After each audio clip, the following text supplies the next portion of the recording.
That's how winning is done. Now get out there and do it.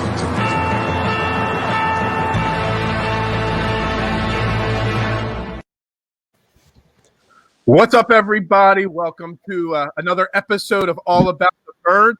We're live, Facebook, Twitter, YouTube, Sportscaster, all over the place. Powered, as always, by all of our great sponsors that share the show, help support us, and help our little podcast grow. Last Out Media, Heat Ratio Sports, and the Athletes Hub. As always, I'm Phil Stifel, joined by my partners, Johnny Uleka, Chip Keggy, and Jeff Warner. And we're joined by a very special guest tonight, a man that needs no introduction. You know, one of the best reporters that covers the Eagles in Philadelphia.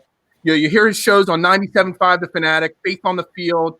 One of the best, Rob Maaddi. Welcome to the show, and thank you so much for joining us. What's up, guys? That video got me so hyped up. I want to play some ball. I had to get up and grab my football. That's Johnny. Johnny is Mr. Video Man. He makes so many videos. Man, I'm like fired up right now, and it's like 9 whatever at night, and I don't know. I'm about to get out of the yard. It's always exciting when we have these videos that get us more hyped than sometimes the team we see on the field. True. If you ever need a hype video, just message Johnny. Johnny, I'm on that. Be on the lookout. I'll be texting you tomorrow, man. Anytime. So we got a great show. Real quick, this is how. As a kid, I was crazy. I would watch Eagles games like when on the road with a football. Right, I had a generic Eagles like Kelly Green. It wasn't even a jersey. It was like a T-shirt jersey kind of thing, right? Jersey or whatever you want to call it. And I would wear a black eye under my face. And that was me during the Buddy Ryan era. And I'd be sitting there throwing footballs back and forth. I remember putting my hand through a wall when this is like way back. This is how old I am. Paul McFadden missed, I think it was an extra point against the Dolphins. They were like undefeated and it cost the Eagles a game. And then I tried to cover it up in my room with like a framed picture. My dad caught it. He was like, no. I got to fix that hole. I still hold footballs anytime I'm watching games. It's just habit.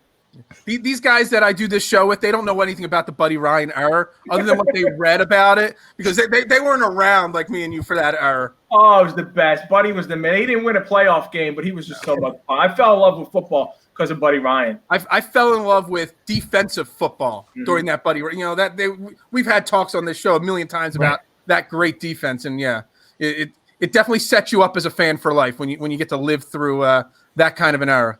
No doubt, no doubt. Randall to me was like, the ultimate weapon. Remember the Sports Illustrated cover? I still have that somewhere. I don't know where it is, but I still had, like, Randall was the ultimate. He was the ultimate weapon. I loved watching him play, and that's what I grew up in. And now, guys, so many guys like that, Michael Vick to Lamar Jackson to Patrick Mahomes, and they all do it, and they do it better than he did.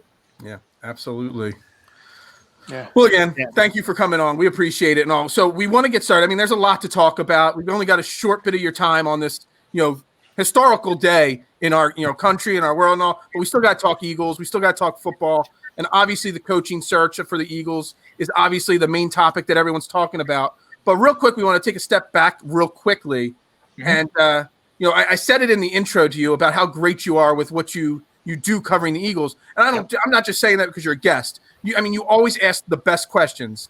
And during the Howie Roseman, Jeffrey Lurie press conference when they fired, Doug Peterson, you brought up your question there. And I know everyone's seen the video. We've played the highlights and the comments from that video multiple times on the show to break it down. You brought up the talent evaluation and, how come he's not holding Howie Roseman accountable. So I want to ask you about the disconnect between Jeffrey Lurie and this fan base and the reporters and all. I mean, he has to know that there's this disconnect there and that everyone sees what he doesn't. What do you like? How do you justify that, or how does he justify that disconnect there? Well, first of all, I appreciate that and thank you. And I reached out to Howie this week too, just to talk about that. And he said, after the coaching search, we'll sit down and we'll talk a little bit more about it. Because I was like, listen, Howie, I wasn't trying to say you should get fired, because I understand there's a lot more involved in a GM role than just drafting players. And I think Howie does a great job in certain areas and certain aspects of that job, which has evolved into so many different things. But player evaluation is not one of them. And I don't know who's ultimately responsible. We all hold Howie accountable because he's the personnel boss, right? But if it's really a collaborative effort, if it's really put this draft board together based on all of our scouts, all of our personnel department, and we're just going to choose accordingly, then there's a whole lot more people that need to be held accountable. And you kind of heard Jeffrey Lurie allude to earlier in that news conference, and he said, I think the terminology he used was, luckily for me, I'm in the room and I know, and then he said, maybe I'll write he joked, maybe I'll write a book about it someday. So, I don't know who's picking player A versus player B, but ultimately it falls on Howie. So we can easily, men lie, women lie, numbers don't, to steal a line from Jay-Z. And the numbers don't lie. One Pro Bowl player out of the last 49 guys drafted since 2014 is not good. And as I said in that question to Jeffrey, he's like, make the Pro Bowl not that hard. Tyrod Taylor made a Pro Bowl in 2015. It shouldn't be the standard for how you measure players, and they haven't hit on these picks. Now, we could be sitting here, guys, next year, Miles Sanders makes a Pro Bowl, Dallas Goedert makes a Pro Bowl, Jalen Reagor has a career year, Derek Barnett breaks out if he comes back, and we could be like, oh, all of a sudden, that number went from 1 to 5. But we're not there yet, and we can only judge on what we see. And, there, like you said, there is a disconnect. Jeffrey Lurie sees something that we don't, and he wasn't able to convey it in that answer. He didn't do a good enough job in that answer explaining to us, well, there's a whole lot of other things that Howie does well, and that's why I'm going to stick with Howie. Maybe they do give John Dorsey more control over personnel. Maybe. I don't know, and they haven't said that, and they didn't indicate it either. Right, and I think, that kind of ties into the question that I was going to ask. We're not in the room, and I think with COVID this year, there's been so much less access for the reporters, for the fan base. Obviously, we're finding things, through leaks and things here and there. I think the question that I want to know is, do you have a better insight about like the special relationship between Howie and Jeff that we, the common fan, don't know? Because we're just sitting here on the outside going, well, Howie's been with the team for 20 years and he's got, this amount of success to show for it. But you look at other GMs and they turn players quickly into Pro Bowl players and the development and the better drafting and there's less misses. I mean, what is it about that relationship that maybe we, the common fan, are missing? Well, it's a tremendously close relationship. And I think the most important part of that relationship is there's a trust factor between the two of them. And when you have that close of a relationship and there's trust, it's hard to get in between that. And we saw for the 1 year where Chip Kelly kind of, after 2 10-win seasons, won a power play. And Lurie was really in a position where, well, I have a coach who's won 10 games 2 years in a row. I can't really fire him now. Let's see what he can do. But yet he had enough respect, and the relationship was so close with Howie. He didn't fire him. He technically gave him elevated him into a different role. So I think that's where it starts, is the two of them are on the same page, probably with everything. And when you got two guys like that, the owner's on the same page with the guy who runs all football operations, it's hard to drive a wedge between them. And then from Lurie's standpoint, he won a Super Bowl 3 years ago. So he's not looking at only this year. He's looking at the totality of how he's done. I'll say, we move on from a Super Bowl winning coach to now looking for a new coach. And as the Eagles continue this, the coaching search, in Jeffrey Lurie's press conference, he basically said that they're not going to rush the process and rush into a decision. And almost every single day, we're seeing new names, a lot of familiar names that other teams around the league are looking at, and a lot of unfamiliar names that aren't getting a lot of buzz from other teams. Is this more the Eagles doing their due diligence at looking at these guys, or is this them in panic mode and they didn't get to hit on the guy that they wanted, or do they not know what they're doing? Your thoughts on the whole coaching process as we have this laundry list of names? I tweeted out yesterday that the Eagles are conducting a thorough and exhaustive search for a head coach, and I don't see why that's a problem. And I believe we can criticize the Eagles for a lot. And in this town and in this city and this fan base, the Eagles are criticized day in and day out. But I think here, in regards to the coaching search, I have no problem with them taking their time. Why not talk to as many candidates as possible? Pick their brain. See what they think about the organization. Maybe you steal an idea here. You take an idea there. Maybe you find somebody who he might not be hired as a head coach, but maybe there's another position, a coaching job, whatever it may be. So I really don't have a problem with that. I think also perhaps it plays into this. You know that there's this theory that this isn't an ideal coaching job, right? There's this idea that we put out there in the media and fans as well that nobody wants to come to Philly. Why would they want to be here? Jeffrey Lurie's a meddlesome owner. Howie's a control freak, all that stuff. And the Eagles are aware of that. I'm sure they are. I know that they're very familiar with criticism, and maybe part of them extending the search and bringing in as many guys as possible is to say, hey, if we're such we're not a destination spot, nobody wants to be here, how come all of these guys, right? How come all of these guys here wanted to interview? So that may be playing into it, but I'm okay with it as long as they get to the point where they hire who they think is the right guy. And as Howie said to me the other day, when I reached out to him, it was like, we're going to find a great coach. We're going to find a great coach. So, yeah, and the one thing that you said, and I know one of the other guys is going to ask a question too, but the one thing you just said, it's interesting, is Jeffrey Lurie is now kind of being looked at as a meddlesome owner.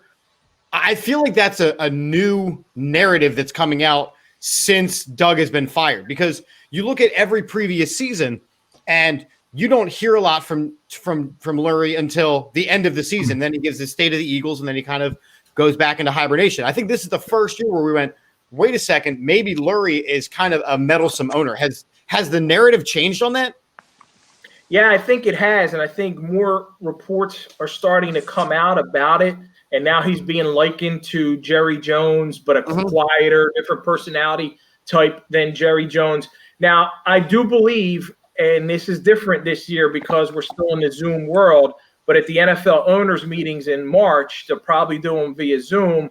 They didn't last year, but hopefully this year they make all the owners are usually all available, and Jeffrey Lurie will be able to talk to us. Now, of course, he'll probably talk to us once they hire a head coach too as well. So maybe we'll have both of those opportunities. But it certainly seems that way, and that's not a good thing. And Jeff McLean reported from the Inquirer I guess it was maybe a year ago or so, and he's followed up since on that Lurie had input into the J.J. Arcega-Whiteside pick. Well, we all know that was an abysmal selection by the Eagles. If the owner is involved in picking players, that's not a good sign. And we certainly, that's something that they can't allow. You cannot have that. You really can't.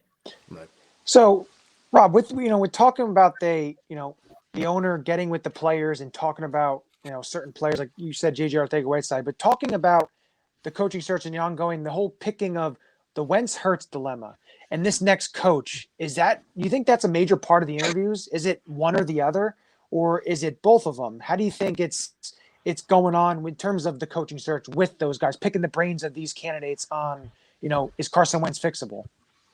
So I look at it from two perspectives. I listen to what Jeffrey Lurie said, and then we can get into all the other stuff that happened and the leaks and all the nonsense and things that Carson didn't say and all that. But when you hear his news conference and he refers to a franchise quarterback as an asset, that tells me there's no guarantee he's staying. Right. Because if you are sold on him and you don't have doubts, you don't use the term asset. And when I put that out there, people say, oh, well, you referred to Jalen Hurts as an asset. Well, because he is. He's not the franchise quarterback, so he's technically an asset. So there's some doubt. I believe there's some doubt, and they, of course, still have to have a conversation with Carson to see what he wants to do. Now, regardless of what he wants to do, they control the situation. So if he comes back to him in 2 weeks or 3 weeks or whenever and says, hey, guys, I want to move on, they can say, well, we're paying you, and we don't want to take the cap hit. You're staying. So I do think that part of hiring a new head coach has to be, right? It has to be from a business standpoint. We have this guy we invested so much money into. Right. If we move him, we got to take an astronomical cap hit. Can you fix him? What's your solution? What do you think about Carson Wentz? And we did hear a report over the weekend that if a coaching candidate doesn't think he can fix Carson or wants to move on from Carson, they're not interested. I can understand why the Eagles wouldn't be, because it's such a huge investment. Make no mistake, if there was no contract issue, I think they would have moved on. It would have been easy. Move on from Carson, time's up, but they're tied in, they're locked in, and they have to, from a business standpoint, they have to see what they can do. So it makes sense. They're looking for a head coach who could bring out the 2017 Carson, the December 2019 Carson. Yeah. I mean, and I'm not sure. So, I mean, and you're just talking about the coaching staff. We've had 200 some candidates interviewed at this point. I mean, as you're around the team at this point. Do you have a personal preference, or which direction do you think they should go? Should they be looking offense, defense, team? Like at this point, seeing so many candidates, where do we go? I really liked Robert Saleh, and obviously he ended up with the Jets. But I had a chance to sit in on him and hear his presentation at the NFL Quarterback Coaching Summit in June, and he was really impressive. Had a chance to talk to him last year at the Super Bowl, but he's gone. He's not a candidate anymore, obviously, and you know why. The Jets wanted to scoop him up. He was that impressive. I look at some of these guys, and no one really jumps out at me. So I'm at the point now where I look at it and go, why not Deuce Staley? The defensive players really like Deuce. And he's somebody who has been in the organization. I kind of feel like this team is going to be going through this process in another 2 or 3 years, or 3 or 4 years. So give Deuce his chance, give him an opportunity, and that would at least, he's got the locker room, and that's one thing that you can control. You got a guy who's got the locker room. Now, I don't know how Deuce interviewed. I don't know that. So I look at some of the other candidates, like Josh McDaniels. His resume is quite impressive. At the same time, Josh McDaniels with Tom Brady versus Josh McDaniels without Tom Brady is a totally different head coach. How much credit has to go to Josh versus how much credit goes to TB12, but it intrigues me. So I would certainly be interested in him. Sirianni from the Colts, anybody who worked with Frank Reich obviously has got to be somebody that you look at, because Carson thrived under Frank Reich. So maybe Frank Reich's coaching tree blossoms into what Andy Reid's coaching tree has become. Another detriment for McDaniels is Bill Belichick's coaching tree hasn't really done much. Right. So yeah, I don't know, man. I don't think anybody's really jumped out at them because they would have made that coaching decision. So maybe they're still waiting for that guy to come in there and wow them like Andy Reid did with that big thick binder 20 whatever years ago it was.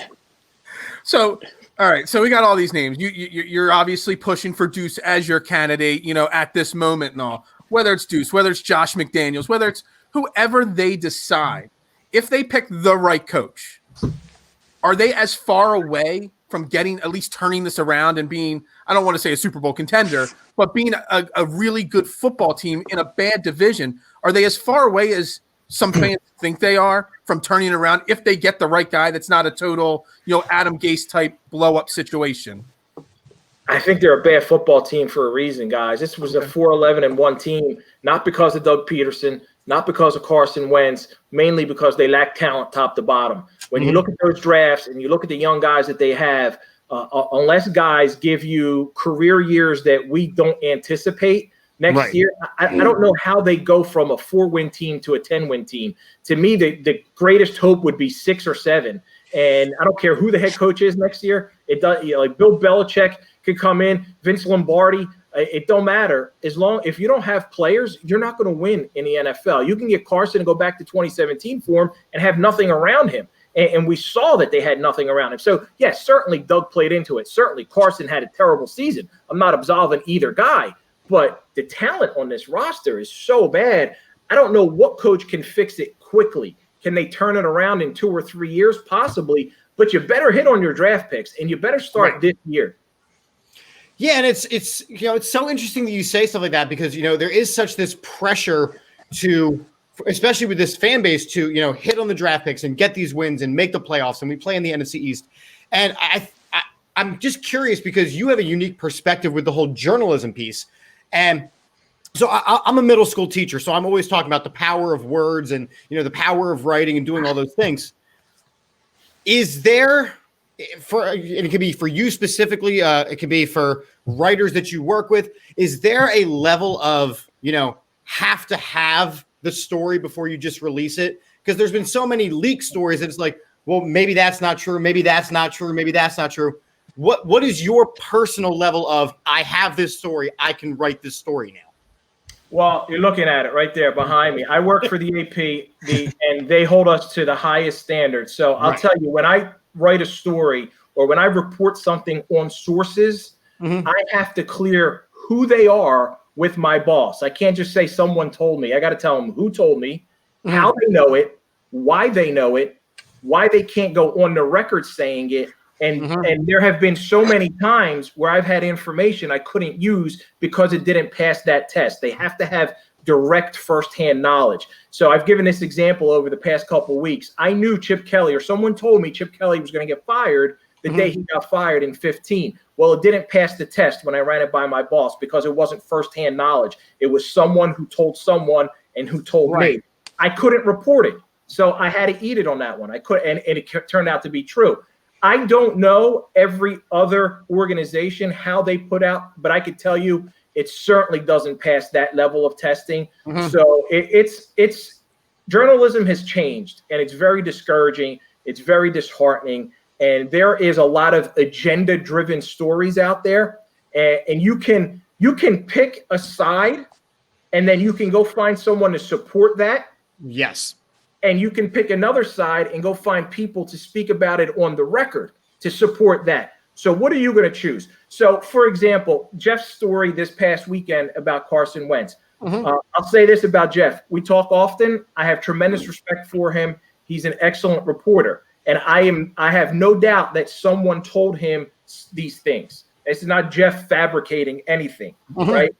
But I can also write that story about Carson with quotes from Jason Kelce supporting him, Fletcher Cox supporting him, Brandon Graham, Miles Sanders, Boston Scott, all of these players. So do I want to write a story where I have on the record quotes from a guy, or do I have a theory and someone who may be a disgruntled former assistant coach, who I'm not going to give any more information about, or a outgoing veteran who may listen? Nobody's going to like anybody 100%. There's 53 men on a roster and like a 55-man practice squad now, right? So somebody's going to say something bad about, like, Jesus Christ could be the quarterback of a football team. Somebody's going to say something bad about him. They hated him too. So, Tom Brady, I'm sure somebody's saying bad stuff about him. You can find somebody to say that. But is that the consensus of the locker room? Right. I'll go with Jason Kelsey. I'll go with Fletcher Cox. I'll go with team leaders and how they feel. And in a case like Carson Wentz, I know him very well personally. I know a lot of these things aren't necessarily who he is. So if someone has that perception of him, if a teammate has that perception of him, I'm not going to say that teammate is wrong. I'm just going to question, well, why does that teammate have that opinion? How much does he know him? And what does he know about him? Or why would he be angry enough or upset enough? And ultimately, it's anonymous. And that's another thing that we can't do at AP is, like, if it's slander or smearing someone, they got to have a name to it. You can't just anonymously put that out there. But that, again, it's different for each organization. So that's how I attack it. That's how I approach it. And I gave you a long-winded answer, but that was great. That was good. Like I said, as a teacher, it's just so interesting to hear, like, okay, this is where you could get to if your writing matches that criteria. So I appreciate that as for other career. You got it, man. Hey, anytime you want me to talk to those kids, if it's on Zoom, I can do it. But if it's in person, it ain't easy. Especially with your schedule, man. I'll say real quick, you brought up before about how important these upcoming drafts are, and the Eagles currently hold the 6th overall pick in this coming April's draft. If you're the Eagles, where should the overall focus be? Maybe who do you think they should select with that 6th overall pick, or maybe should they trade back? What do you think the Eagles should do with their current situation at number 6? Man, you can go wide receiver, you can go cornerback. Maybe you even think about going quarterback if you believe Carson isn't the answer and you're willing to take that cap hit. But as bad as this team is, you need assets. And I would not be against trading down, but not necessarily trading from 6 to 30 or 6 to 25. But if you go from 6 to the early teens or 6 to the 12, 13 spot and still get a stud and add another second or add a third, I would certainly be on board for that. But again, you better hit on that pick. You better hit on a lot of those picks. And if you don't, you're still going to be in a spot 2-3 years from now. Definitely. Yeah. So, again, this is Rob Maddie for everybody that's just tuning in now. One of the best in the Philadelphia sports, media. Before we wrap this show up, I do got to ask you, we got 2 huge football games this weekend. Do you have any thoughts on the games this weekend? I mean, I know we're not 100% sure if Patrick Mahomes is playing or not, but, they're actually 2 fantastic games for championship weekend. Yeah, they are, man. And I had an opportunity to sit down with Adrian Amos, who's a safety for the Packers, and talk to him for my AP podcast earlier. And he talked about how Tampa beat up on the Packers in week 6, but this is a different football team right now. And I look at the situation with the Buccaneers. They can actually run the ball a whole lot better than people think. I decided about 3 or 4 years ago, as long as Tom Brady's playing, I'm always going to pick whatever team he's on. So I'm going to pick the Buccaneers. I'll take the 3 points. I know it's cold weather, but I was there when I covered the game when the Buccaneers closed out the Vet in 26-degree weather and won an NFC championship. And that was the last time they did it. So I don't think Lambeau's going to scare them at all, even though nobody's alive from that, or nobody's playing from that game. Over there in the AFC, Patrick Mahomes is trending towards playing, and if he's playing, this is a whole lot close. Even if he's 100% healthy, I think the Bills have a legitimate chance in this game. But I got to stick with Andy and Patrick Mahomes. As long as he goes out there and he plays, they have so many weapons. And the thing that they can do, which they did against Buffalo in week 6, is run the ball. They had 245 yards against them. So Buffalo's susceptible to the run. And I think KC can run the ball, especially if Patrick Mahomes isn't altogether 100%, and they could win the football game that way. But I expect 2 really close games. You might even have 1 or 2 of them go into overtime. And I'm all on board for that. depending on which one of us is talking, certain one person wants Buffalo to lose really bad. That's me, because there was a bet made but many weeks ago that I have to go through a table if Buffalo wins the Super Bowl. So Like a table ladders and chairs? Buffalo Yeah. does not win. Yeah. Yes. Wow. I picked. Like we're I picked gonna Buffalo. Bills Mafia him. Yeah. Yeah, Yeah. it's I picked not Buffalo going to to win be the pretty. Super Bowl. I picked the Man. Buffalo Bills to win the Super Bowl when the season started, and they all laughed at me, thought I was crazy. And I have the Really? video of it, and the video of Yeah. it and everything. So I pushed him into a corner, made the bet, and he said, Yeah. yes. So if the Buffalo Bills win the Super Bowl, he's going through a table. Bills. Yeah, Mafia so style. Buffalo needs to lose this weekend, so I'm not sweating Super Bowl Sunday at all. Oh man, Sean McDermott's he's a Philly guy. He's a good Yeah. dude. Oh. Talked to him the other day. Harrison Phillips was on my show last week, defensive tackle for the Bills. Great dude. So and former Eagles PR guy Derek Boyko is over there in Buffalo now too, and he's like one of the best in the business. So there's a lot of Philly Buffalo connections. But for your sake, I don't want to see you go through a table, man. They don't realize how little my threshold of pain is. I'm not going to take that well, not at all. That's awesome, man. So again, thank you for coming on. I'm going to leave with one final point for you before I wrap you up here, and we heard a conversation you were having this weekend on the air about weird breakfast foods and things people eat for breakfast. I got to tell you, I will eat anything that's left over in my fridge for breakfast. You just crack an egg, you fry it, whether it's spaghetti and meatballs, a cheesesteak, just fry an egg, and it's good for breakfast. That egg makes it breakfast. Real? Oh, okay, but you're throwing an egg in there. I'm going to throw an egg on top of whatever it is. Yeah, no matter what time, pizza like with ketchup. 8 a.m., 9 a.m. But yeah, I I can't own do a pizza it. shop, so I cook all the time. So whatever leftover food's in the fridge, it's just crack an egg, put it on top. You've got breakfast. Oh man, dude, I can't do it. I can't do it. I'm no longer doing the hard-boiled eggs. That took like 45 minutes every morning. Man, that was crazy. But no, I got to go straight into something like oatmeal or yogurt or eggs. But more power to you, brother. Fox's Pizza. Yeah, of course. Thanks, Adam. Adam, my one of my best customers and one of our best followers right there.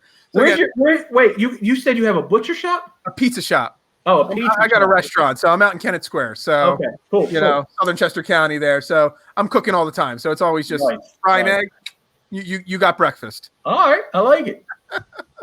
So anyway, Rob, thank you so much for coming on. All about the birds this week. We appreciate it. Like I said, we are all super huge fans of the work you do. Yeah. Because again, based off of Chip's question about, the real stories versus the sensational stories and all, that's what we like. That's how we try to do the show. Yeah, we hear the rumors and we dabble in them, but we just try to talk facts and what we really know that's out there. So we really appreciate you coming on. It means a lot to us for you coming on our show. I 100%. appreciate that, guys. And the final word is don't believe everything you hear. And it's just that's the way it is anymore in this business. You can't believe everything you hear. All right, fellas, have a great night. Thank you. Have a good night, Thank you man. very much, Rob.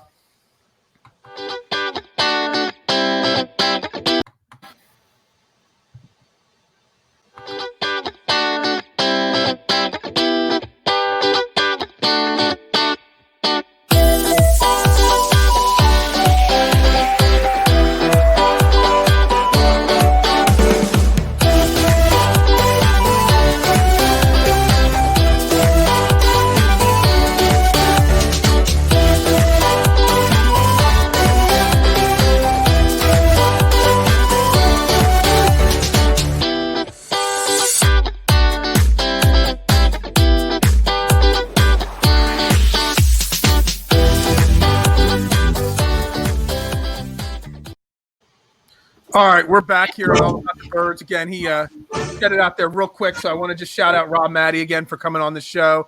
You guys can follow him at Rob Maddie, ROBMAADDI. He's a host on the 97.5 The Fanatic, his show, Faith on the Field, at Faith on the Field on Twitter as well. And he's also got a really great book. It's Birds of Prey, the story of the Philadelphia Eagles, Faith, Brotherhood, and the Super Bowl victory. So make sure you check all that stuff out. Guys, I don't know about you, but we've got a lot of great guests on this show. The guy is such a smart, Very insightful. he says everything just right. He's a man of faith, as people say, but he knows what his opinion is. He sticks to it, and he's got the facts to back it up. He's not running I don't want to trash Jeff McClain, but Jeff McClain, some of his stories are not necessarily provable, or he won't prove them. And everything Rob says, when there's news, the first Twitter account I go to is Rob Maddie's account to see if he's talking about it. If he's not, then I don't believe it yet. I think the thing for me that is, we are involved in the Philadelphia sports scene as much as, we're following all these writers. We're paying attention to all these accounts, trying to figure this out. To me, Rob is one of the people that most closely represents the Philadelphia fan mentality. So it's like the one question that he asked Jeffrey, it's how, if 98% of your fan base thinks Howie needs to go, please explain why you don't think Howie needs to. I mean, that's 2 weeks ago, 2 minutes ago, I'm still feeling the same way. That was the question that if I was sitting in the room, I would have asked. So it was so important. I think Rob is the closest to what I feel as a fan. That's why I love him so much. Like, I love talking to him and hearing him go into detail about, well, I have the story versus I don't have the story. That's it for me. You have to know that you have the sources. Absolutely. Yeah, I would say whenever he's done with his writing career, he's definitely going to make one hell of a journalism professor for the future journalists of the world. But I would say, he had I would say a few things he touched on. I would say, and one thing that really stood out to me was about the whole Carson Wentz saga and Carson Wentz situation right now. I would say everyone just assumes that Carson's going to come back, and what he basically says is, that's probably going to happen, but it's because they're tied to him. It doesn't feel like the organization, the way that Jeffrey expressed in that press conference, that he really wants Carson Wentz back. And it sort of brings up to some of the reports that came out that Peterson probably wanted Jalen Hurts, but with the situation they're in, Lurie probably wanted him to try to find a way to work with Carson Wentz. I wrote that down too when he said that. He specifically said if it wasn't for the contract, Carson Wentz would be gone already. Yep. Yeah. And how he brought up the asset thing, which is a good point because we talked about it too. We said that so much. About bringing up the asset, and you don't really say that with a franchise quarterback, but you're tied to him. You don't want to take that huge hit, but it's very interesting, and especially at the end when he left it says, "Don't believe everything you read," which 100% with the whole journalism thing, which makes sense with all these stories. Every single weekend we see something come out. Every single week, every single day. Well, and the thing that kind of going with what Johnny's saying here, and it's not just centered to sports. We run a sports podcast, but it's we live in a world where there's Facebook and everybody is in their own mind, their own bullhorn. So everybody wants to hear what I have to say. That's not true. You know what I mean? So it was accurate to hear, like, don't believe everything you read. Find the facts, find the truth, not the truth you want to hear. Anything else, guys? I want to touch on what he said about the coaching search and stuff, but outside of the coaching search part of it, anybody else have anything else that he said? I mean, I wrote down a lot of notes, but anything else that you guys heard that really stuck out from that interview? As far as the coaching search, I would say the one thing that I would say basically the rest of Philadelphia is basically thinking right now is none of these guys really stand out to anyone. I would say, like he said, Rob Saleh was probably a big name that a lot of people wanted, but I would say Josh McDaniels really doesn't excite anyone. Deuce Staley doesn't excite anyone.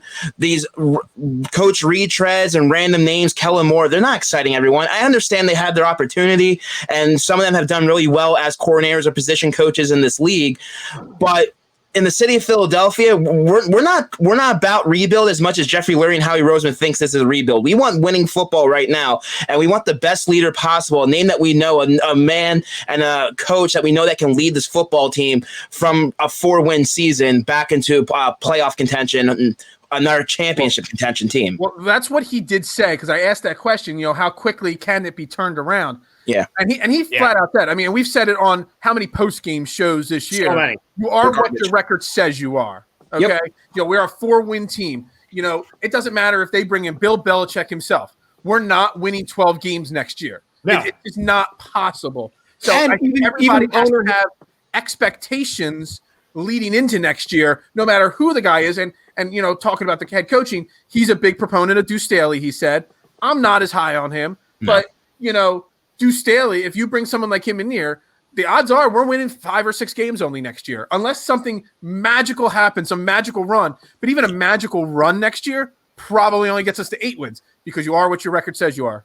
But Phil, you know, And- I know yeah. I know you talk about the Deuce thing, and I was listening to a show this morning that was talking about Deuce and, you know, why doesn't he get interviews with other teams? And you brought that up on why he's Yeah, not I've getting brought that up interviewed many other of places and times. everything that.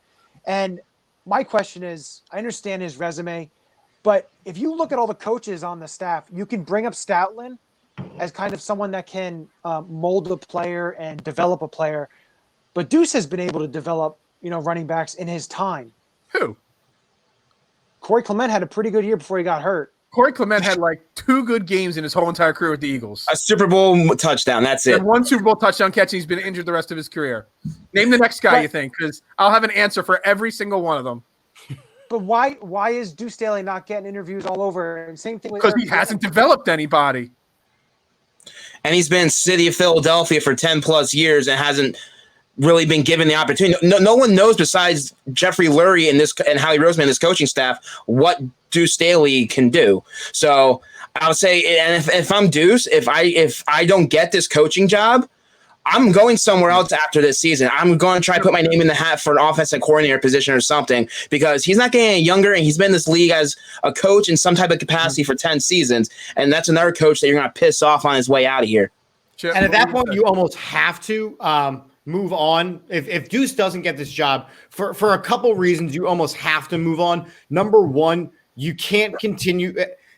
If you think about a resume, you can't just have like in the Philadelphia Eagles organization and then you did all these other things, but the rest of your resume is blank. So if he doesn't get this job, he is going to need to branch out as far as that goes. The other thing is that if he doesn't get this job, this is now the second time he's interviewed for the position. So no matter how loyal Jeffrey Lurie is or isn't, it is very clear that Deuce is missing something that Lurie needs to see and probably never will see. So I agree with Jeff. If Deuce doesn't get the job this time around, I don't see him being a part of this organization next year. Yeah. But the thing is, yes, Deuce has been a running back coach. What has he done? Everything like that. But there's coaches who, and Andy Reid was a quarterback's coach. Didn't call plays. Didn't do anything like that. Got an opportunity. Sometimes it works. Sometimes it doesn't. I understand the whole Deuce thing, and people don't like because he's been there for how many years? You're just taking someone that's been there, and you're just promoting him because the players like him.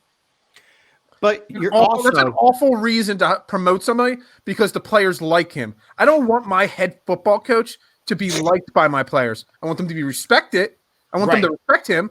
I want them to, run through a brick wall for that player, but just liking them, we need somebody that's going to come in, hold Carson Wentz or whoever accountable. We want somebody that's going to come in here when Rodney McLeod or Fletcher Cox takes a play off, or I'm just making up, things as I go. Right. That isn't going to be afraid to go to these guys, and these guys are going to listen to them.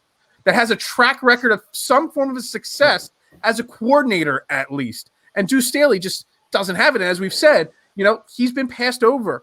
And, the ship, in my opinion, has sailed on Deuce Staley. and And the that's thing- unfortunate because he's probably going to be the head coach. And the thing is, though, you keep mentioning that he's the running back coach. He is a running back coach on teams that did not value the run, that did not require a lot out of their running backs other than catching passes out of the backfield. And we've seen that Miles Sanders as a receiver isn't fantastic. So if he's hanging his hat on that, that's a problem. And even when we had, this comment's really important, right? When we had Jeremy Bridges on, I asked him the point blank question. I said, look, Doug is a player's coach, right? And everybody likes him, and he's Mr. Vanilla, and he's so nice, and the players like him. They like him. And I said, what kind of coach did you remember playing for the most? He said, John Fox. Why? Because he was nice, but when it was time to work, we worked our asses off. So that I feel Balance like there. right, there's got to be that balance. You can't be too soft on players. And yes, everybody likes him. You also have an aging roster. Deuce isn't that much older than these guys. Exactly. So that's why I'm not sold on like the Joe Brady idea. Joe Brady is younger than most of the players on this roster. There's a respect factor that doesn't come with that. It's also all about the staff you bring in. If you go and look at Andy Reid's staff that he brought in 1999, they're littered with, all-star type of coaches. It's yes, the head coach matters, but the pieces you put around the coaching staff, the coaches you bring in, is the glue that's going to help a team to succeed and to help a team grow in future years. You don't just win because of what the head coach does. You have more than just that. And right. I know they mentioned about having a CEO of a team, which I feel Deuce would be a good. I'm not saying Deuce is my number one guy right now. He's maybe third on my list. There's two other guys ahead that I'd rather see. But if you have to go to Deuce, I wouldn't say, oh, well, that's not great, because he can command a room. He can get, out of the players as much as possible. I can see that. Look, But I don't want people to bring with misconstrue. I don't want people misconstruing, my Deuce. I don't want it to be called Deuce hate, like I have Greg Ward hate, because I don't have Greg Ward hate. And I don't have Deuce hate. I just want to see It's not a hate. guy It's with some form of a success track record as the head coach, even if it's minimal. Joe Brady, a hot name, or Brady Joe, one of those two guys needs to be the head coach, or could be the head coach. Joe Brady doesn't have a lot of experience, but in his short amount of experience, he's shown a great amount of success. So I just want to see some form of success from the guy. And Deuce Staley, I mean, it just doesn't do it for me, And I know Rob liked him, and I know a lot of people like him. He seems like you're picking Deuce Staley because you're in a rebuild, and you might as well just experiment with this coach. But even Jeffrey Lurie flat out said that, whatever coach comes in, next year is going to be a down year.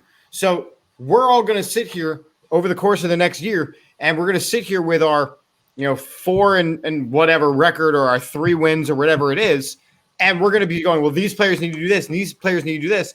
But the expectation from ownership is that this upcoming season is not going to be good. So even as Eagles fans, we can't go into the season and whatever coach they pick and expect this new coach to lead us to the Super Bowl next season. It's not going to happen. Which is crap as an owner. To put that type of mentality into your team and into your fan base, especially if you're planning on moving on with Carson Wentz as your starting quarterback, and you're going to waste the prime of his career in rebuilding this franchise. Because what I would say, next year, okay, maybe we'll put it up as a mulligan. What about after that? If this continues to go down through the downward spiral, and it all depends on what happens. If they decide to sign Deuce, it sure looks like Howie Roseman and Jeffrey Lurie are the ones that are going to be assembling this coaching staff, which if it fails, who do you blame? Do you blame Deuce as the head coach, or do you blame Howie and Jeffrey Lurie as for assembling this roster, or assembling the coaching staff if they do?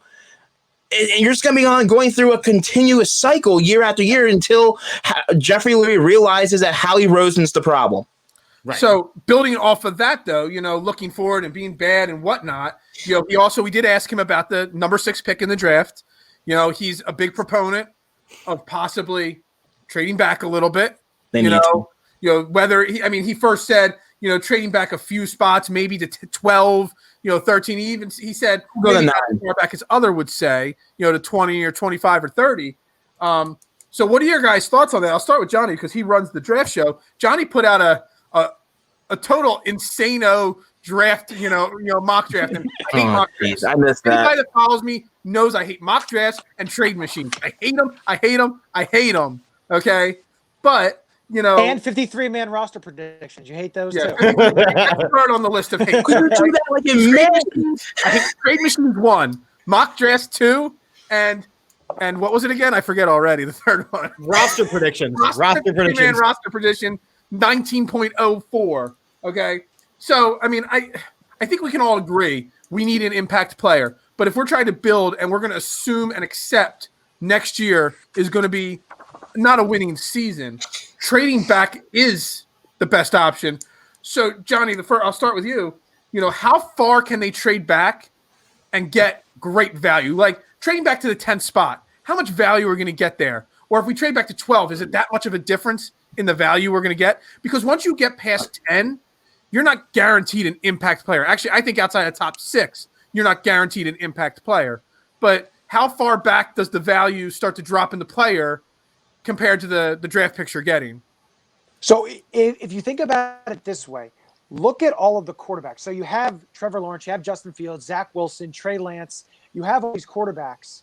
And if you start to see teams wanting these quarterbacks to trade up, the value of that pick becomes a lot enticing to be able to trade back. Say a team like Denver, because their GM is going to be in control now that John Elway moved up. Their GM is going to be in control of if Locke stays or not. They're at number 9.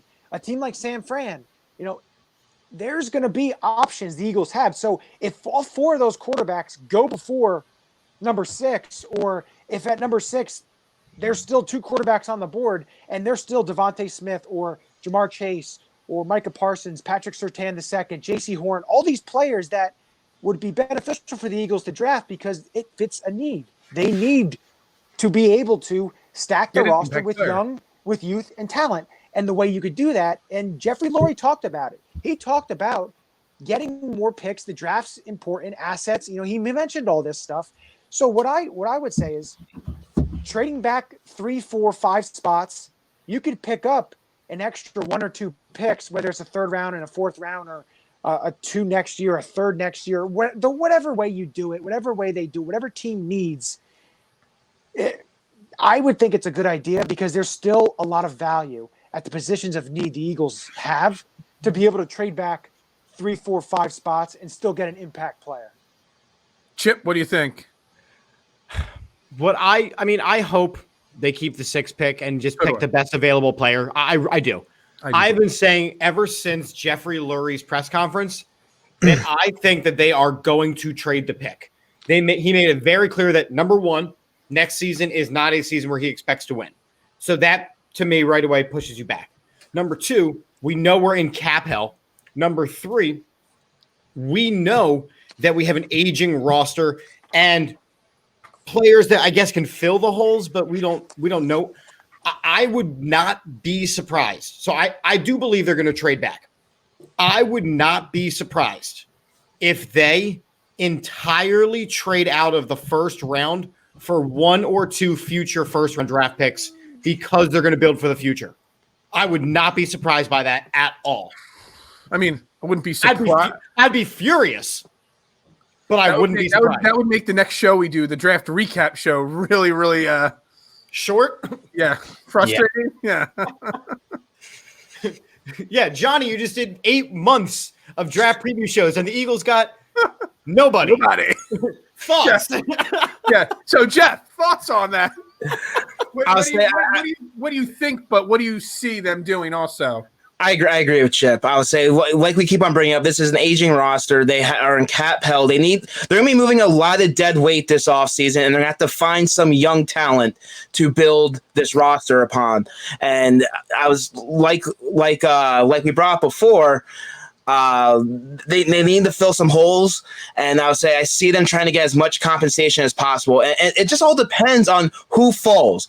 If they say put, if the guy that they want, they feel is not going to be there, depending on where they would draft back or trade back. And 2, they have to have a trade partner. We have to have another team that is that desperate to move up to wherever they're trading from. Because I know everyone wanted to criticize the Eagles for not getting CeeDee or moving trade ahead of the Cowboys to get CeeDee Lamb last season. But again, it takes 2 to tango when it comes to trading. So if you don't have another trade partner, it's not going to matter. But like I said, it's going to depend on who they want, who's available, and the trade partner. But I do see them trading back and trying to fill this roster, especially if they see this as rebuilding mode. They need as many high draft picks as possible, and they only have, I think, 7 picks and only 4 in the first 5 rounds or something like that. Yeah. So I would say they don't have that too many high picks besides the first couple rounds. Right, and if you pick somebody at number 6, there are requirements to what you have to pay them. Yeah, the Eagles don't have. That's a good point. The Eagles don't have that money. I know it's kind of on layaway, but the Eagles don't have the money to pay a number 6 pick in the draft. So they're almost out of necessity with the cap hell they're in, forced to trade out of it simply because they can't meet the standard of what a number 6 pick is automatically going to get. Yeah. So, I mean, when they're interviewing these coaching candidates, and we need to recap where we're at with this coaching candidate search. The coaching candidates get asked a lot of questions. Would you fix Carson Wentz? What would you do? The candidates are allowed to ask a question back. If you're a candidate for the job, I'll start with you, Chip, and you ask them, what are your plans with this 6th pick? And you are told back, well, we're probably going to trade back if the right deal comes. We might trade out of the first round if the deals keep lining up and all. What does that tell a coaching candidate? Why would you even want the job? Well, do you want me to answer as the kind of coach that they're going to get, or do you want me to answer as the kind of coach that I would be? Well, answer if you were talking to Chowie Kegsman, and Brady Joe was talking to you. Well, I knew you prepared for that, Chowie. They're blue light blockers because I'm tired of looking at your ugly mugs. No, the fact of the matter, if I am a coaching candidate and being told we're going to be trading this pick, my response would be, well, I understand the logic behind it, but what are your plans, your specific plans for me to put even a remotely successful NFL caliber team onto this field? There is a difference between what we did this year, which is we just went out and we occasionally had 53 players that were healthy enough to play, except for the last game where we drafted like 45. And they weren't all NFL caliber players. We saw in our secondary, we didn't always dress NFL caliber players. We saw in our linebacking core, we didn't. So if you're committing to trading the number 6 pick away, please explain to me as an incoming coach or a coaching candidate how we are then going to draw in NFL caliber players to this team so that you're not just basically giving me the Brett Brown transition coach role. Brett Brown, when it became time to win with the Sixers, couldn't flip that switch with the team. That's why he was replaced for Doc Rivers. If you're going to do the same thing with Deuce Staley or whoever the coach is, you're basically saying it's okay to lose. Now in 3 years, okay, now we've got the pieces, go out and win. It's a different way of coaching the team. It's a good, yeah. I was going to say, Jeff, what are your thoughts on that and, where the coaching search is at this moment? I don't feel the coaching search is that too terribly great right now. Like we keep on bringing up, I would say these aren't very intriguing names to the fan base or to us. I really do see it is going to be down to Josh McDaniels and Deuce Staley. And if Josh McDaniels was the guy, I would have felt that they would hire him on the spot because I would say how much other interest around the league is he getting? He knows Bill Belichick ain't leaving New England anytime soon. So if he wants another head coaching job opportunity, this is his spot. So I ultimately think it's Jeffrey Lurie, and I feel they're going to end up with Deuce Staley. Unfortunately, I would say it's not the name I know a lot of people want, but I feel like we brought before the locker rooms behind Deuce, which is a big key because I would say it's a guy that the players want to play for, which I would say I know it's a mentality thing, but it gives them extra motivation to go out there and work. So, but I hear you say that, and I have to ask, why do we give a damn? Why do we give a damn that they want to go play for the coach? It's your job. You're getting paid millions and millions of dollars. Why do we need do you like the coach? Can you try a little? Like, I'm not about that. That's one thing in Pee Wee football where they're learning the game and you have to like the coach so that you can love the game. Now this is a job. You are getting paid millions of dollars. If you don't like your situation, then there are options. You can force a trade. You can retire. You can pull a James Harden and get the hell out of Houston. I don't give a damn whether or not you like the coach or whether or not you want to play. Stop. Just stop coddling these players. Go and play the damn game. I agree. Yeah, I mean, I have how many employees? I don't pay them to stand around and do nothing. I don't pay them to like me. Do the job or go find another job. Go do something that you love, right? Yeah. If you don't hate flipping pizza dough, right? Then go do something else. Don't yeah. Right. As a teacher, if I didn't love what I did, I wouldn't be spending my career doing it. And I've worked with teachers who they changed careers. They're like, this isn't for me, and they got out. That's after spending thousands of dollars on a teaching degree and years of life doing student teaching. Like this is a game. This is a game. If you don't like the coach, I don't really give a damn. Go out and still be the best player you can be. And if you can't, you don't need to be here. But I agree with you. But I would say you don't want to have that reputation around the league with other players. The one thing that the Eagles did so well when Andy Reid was here is players wanted to play for Andy Reid. They heard from his players at the Pro Bowl, at agent parties, how great of a coach that it was to go play under Andy Reid. And I would say it's that type of reputation that brings those marquee players in free agency. That's why they were able to bring a lot of these guys like Javon Curse and a couple of these players for at a cheaper rate to come, because they're willing to take a little bit less money to play for a winner and play for a guy like Andy. I'm not saying Deuce is that guy, right? But you have to somewhat maybe give him the opportunity to be that type of guy, especially since I would say here he has pretty much the whole locker room behind him. And you do, but okay, so Andy Reid won no Super Bowls with the Eagles. They brought in dream team after dream team after dream team type player. These big free agent names that never got them over that hump of a Super Bowl in Philadelphia. Bill Belichick is an asshole. Bill Belichick is an unbelievable asshole. I mean, that's basically that you can't put it any more accurately or bluntly than that. And nobody likes playing for the guy, but he is the greatest coach in NFL history. And look at the players that he brings in. He brings in bargain basement free agents, and he gets the best out of them, and then he throws them back on the scrap heap. That's just, I'm sorry. There's success, and then there's other ways of doing things. I don't need to like the guy. I don't need to like the guy. Right. And they had one or two, and that's a great point. They had one or two crazy superstars. You had your Gronk, you had your Tom Brady's. I get that. I don't have to like the guy, but I have to have the confidence that the plan that he has going forward, whether it's a football coach, a manager at a restaurant, or wherever, an engineering firm, that the boss has a plan in place for all of us, the business, me as an employee, everybody to succeed. And that's what you want. So I don't have to like the guy. If I believe in his plan, that's all that matters. If the common goal is the same, plan is going to be successful, that's all that matters. So, Johnny, there was another coaching name that came up, coaching candidate 214.731 came up, and he supposedly had a great long interview, another 19-hour interview or 20-and-a-half-hour interview.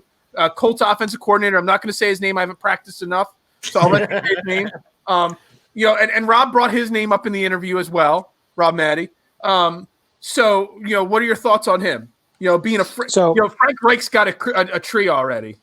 Yeah.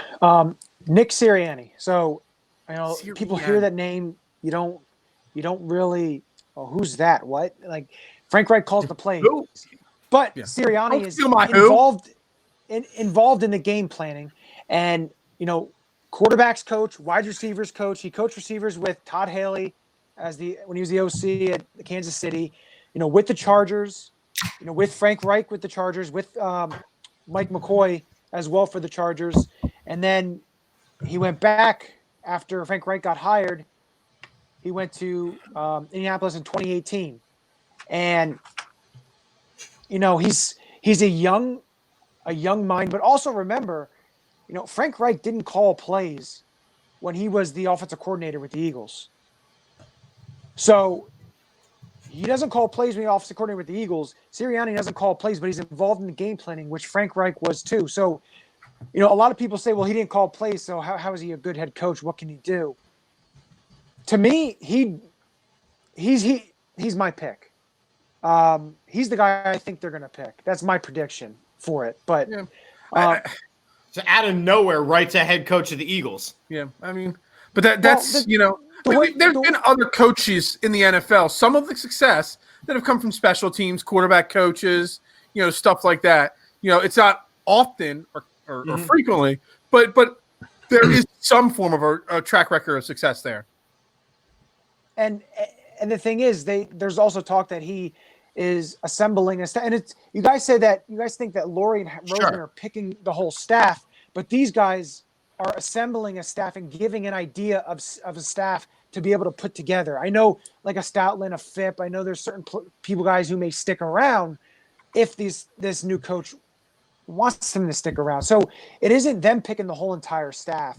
It's them saying this is the kind of staff that we want to put together. And there's talk that Sirianni has able to assemble a pretty talented staff. So that's what I look in for the head coach. I'm not just looking at like same thing with Joe Brady is yes, he's young and but he's got an all-star type of staff that he can assemble. That's what I'm really looking for. Yes, you want a good head coach, but I want good coaches around them.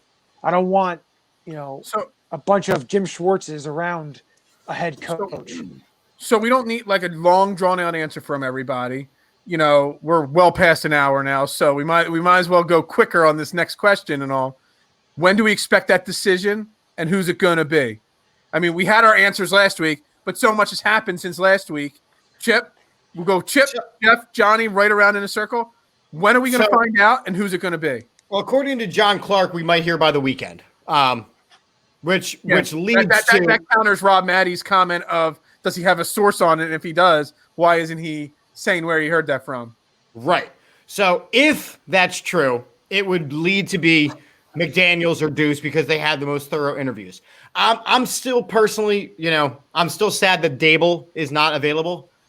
Maybe he'll come back out of the woodworks. At this point, I don't see Deuce Staley not being the next coach of the Philadelphia Eagles. I just don't. I don't see a world where that doesn't happen. Yeah. And so you're saying by the weekend. Jeff, what do you think? I agree. I feel Deuce is going to be the safe pick, but I'm still holding out hope. Maybe this draws out and they go after Eric Bieniemy from the Chiefs somehow.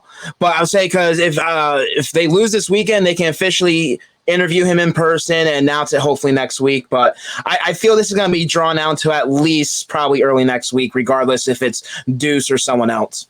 Johnny? I'm going to go this weekend, and I think it's going to be Sirianni. Yeah, I think it's going to be Deuce if it's announced this weekend.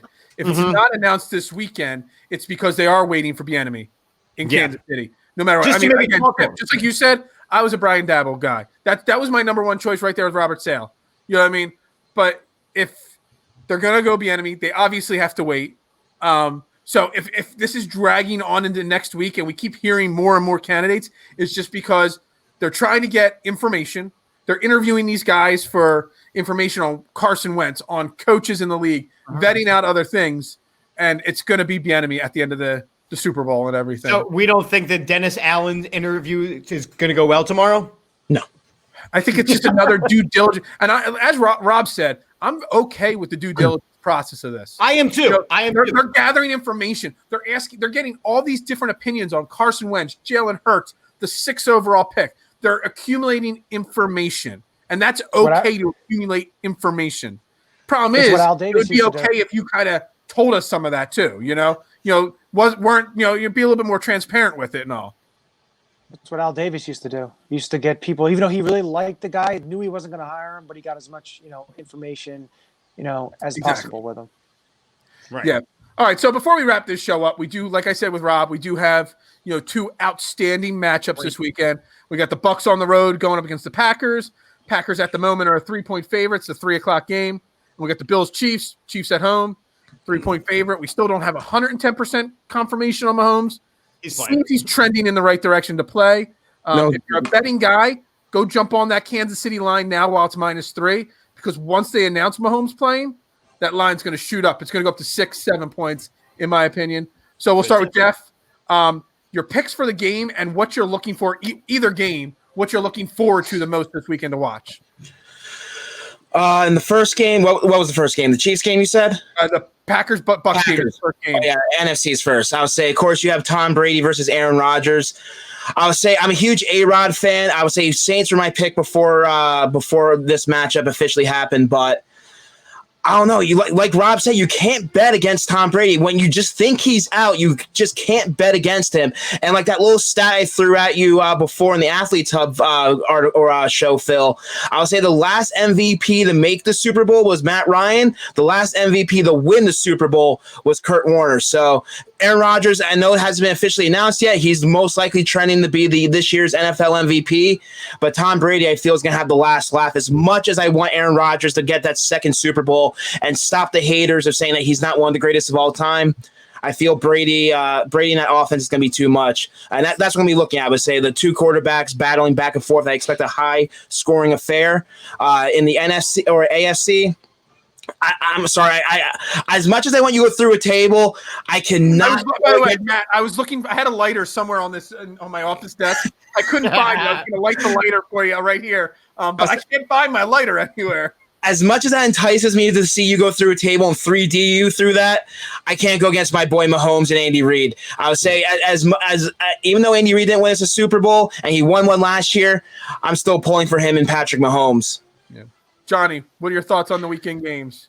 So the Bucks Packers game is very interesting with it, Brady versus Rodgers. And I know you said about, Rodgers being one of the best of all time. Yes, he is, but he's nowhere close to Tom Brady's caliber. This would be his 14th championship game, conference championship game. And I don't know. I just think the Bucks are able, and Rob said it, they're a good run team. They're, underrated run team. Ronald Jones and Leonard Fournette, and the Packers' weakness and their defense is the run defense. So I think Tom Brady, I know it's going to be cold up in Green Bay, snowy, whatever. I know that, but I just think with all the weapons that the Bucks have and the pressure they're able to, put on quarterbacks, I think the Bucks win. I'm going to take the +3 on that.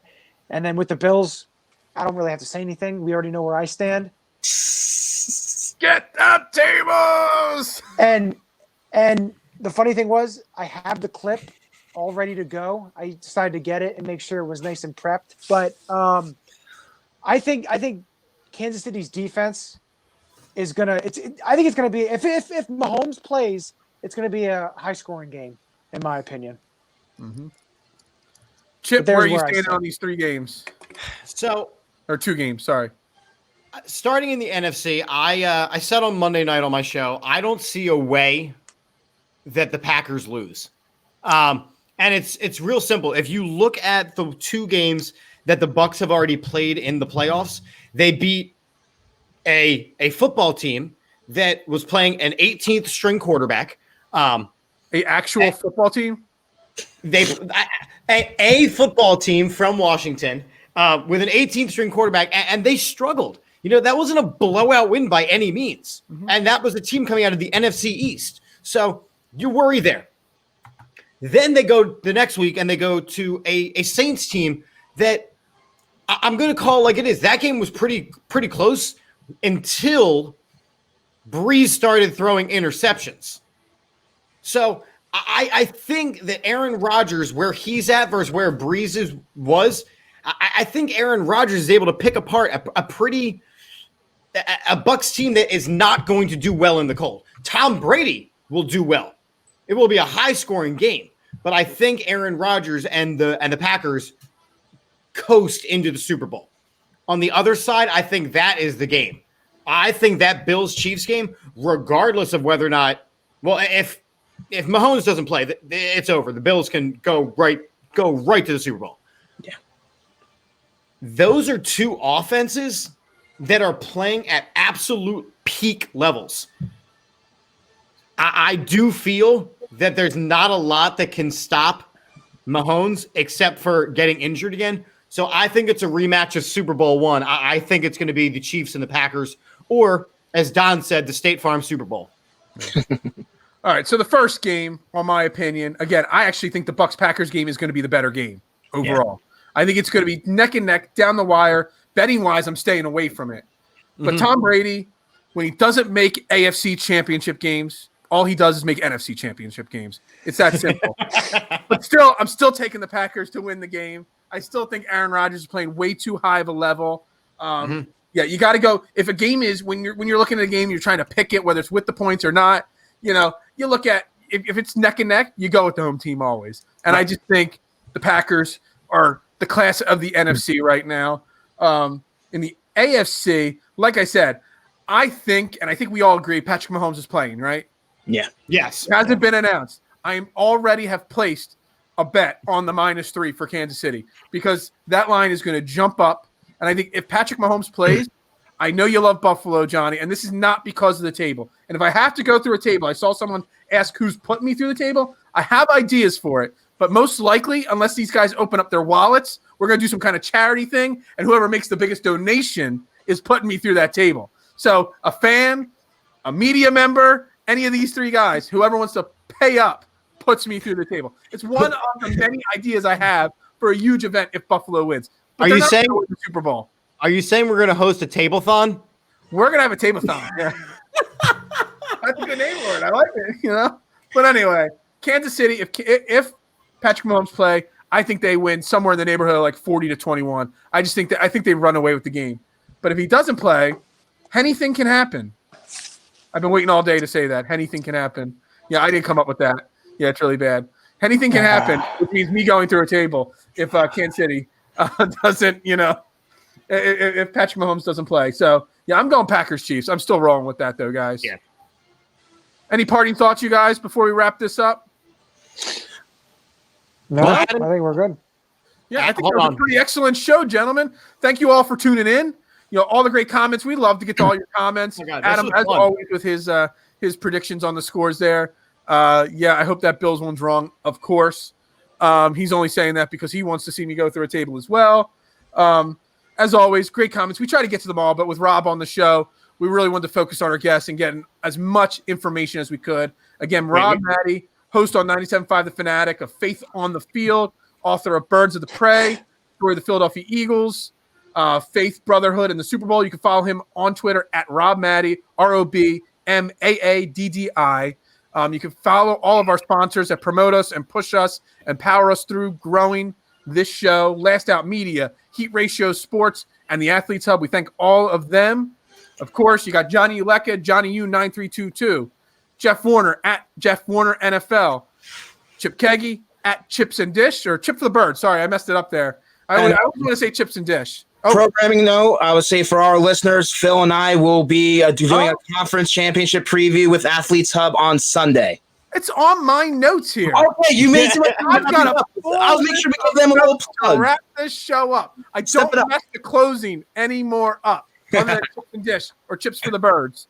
So anyway, thank them all. Last Out Media, Athletes Hub. Yes, Sunday at noon. Jeff and I will be joining the crew at Athletes Hub again, doing their Sunday NFL Championship preview show, 12 o'clock on the Athletes Hub networks. We're going to dive deeper into each game. Both games, we're going to break it down really detailed and all. Of course, Johnny Scott, the draft show, Friday nights at 9 o'clock. Do you have anything planned for that? Any guests this week, Johnny? We're gonna do Tommy and I. It's gonna be do something that Phil doesn't like. We're gonna do a mock draft, but we're gonna In do it on the January. screen.